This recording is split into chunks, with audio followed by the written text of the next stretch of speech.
Okay, everybody, we're gonna make a basic vinaigrette. Red wine vinegar, olive oil, and I'm gonna add shallots. This is the vinaigrette that every single restaurant in the world uses. You guys have probably all made this at home. This is that vinaigrette. Delicious. This is the one that you can use on every salad you'll ever make for the rest of your life, and everyone will love it.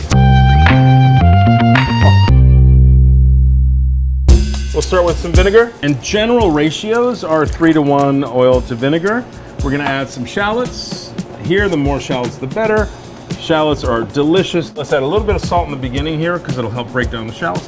And then we're gonna spin the blender and add the olive oil. I always start out on low. Then we're gonna add olive oil a little bit at a time. We're trying to create something called an emulsion. Emulsions are the key to creaminess. Emulsions are why hollandaise is creamy, why mayonnaise is creamy. We blend, we force fat and non-fat ingredients to live together in this suspension. It's called an emulsion.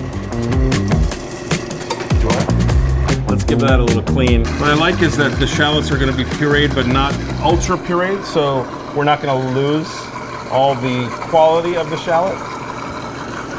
We're gonna still be able to see them. Shallots add a lot of nice texture and flavor. A little salt, of course. This should be good. Let's see how it looks.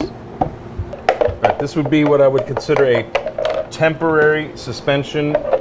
An emulsion. Emulsions have many different types. Some are temporary, some are permanent. A mayo is a permanent suspension, permanent emulsion, and this vinaigrette would be temporary.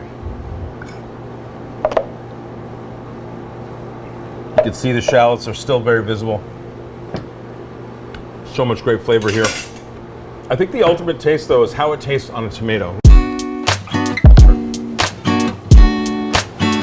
Now imagine a fully built salad with tomatoes, some onion maybe, some basil, some lettuce.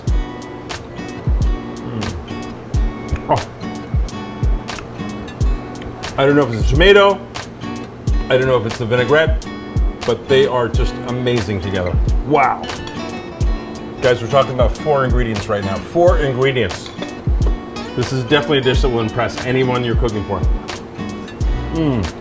Listen, if your next dinner party is in the midst of summer tomato season, make this vinaigrette and just serve a big plate of tomatoes. Your friends will definitely be impressed.